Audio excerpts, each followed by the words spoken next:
Budget নিয়ে এবারে আমাদের আয়োজন সংকটে কৌশলী বাজেট।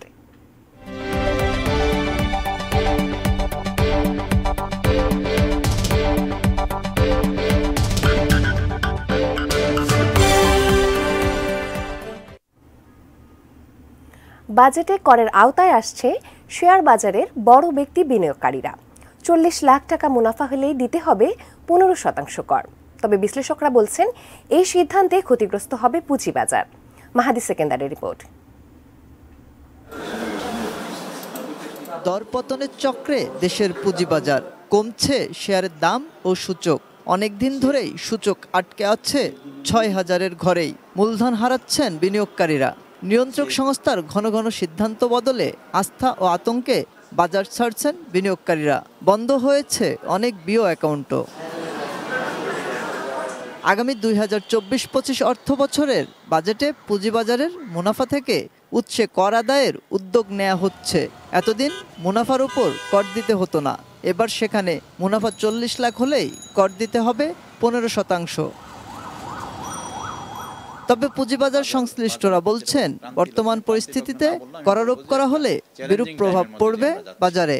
এই চ্যালেঞ্জিং টাইমের মধ্যে যেখানে আমাদেরকে বিনিয়োগকারীদেরকে ধরে রাখাটাই সবচেয়ে বড় চ্যালেঞ্জিং হয়ে যাচ্ছে আমাদের জন্য, এবং নতুন বিনিয়োগকারী তো আসার কোনো রাস্তাই আমরা খুলতে পারছি না। ক্যাপিটাল গেইন ট্যাক্স আরোপ যদি করা হয় তাহলে এটা বাজারের জন্য একটা অশনি সংকেত বলবো। কোনো দায়িত্বশীল কর্তৃপক্ষ থেকে এটার ব্যাপারে কোনো সুস্পষ্ট ব্যাখ্যাও দেখছি না।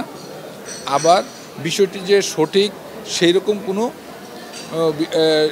সঠিক তথ্য আমাদের কাছে নাই। বাজার বিশ্লেষকরাও বলছেন সংকটের মধ্যে মুনাফার উপর কর বসালে আরো চাপে পড়বেন বিনিয়োগকারীরা।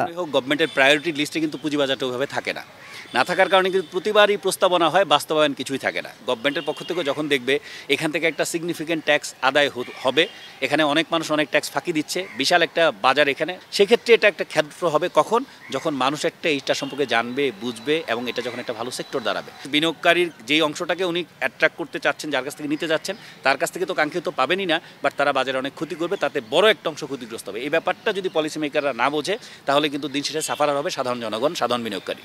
পাশাপাশি করারোপের সিদ্ধান্ত কার্যকর হলে পুঁজিবাজারে বিনিয়োগ আরও কমবে বলেও মত তাদের।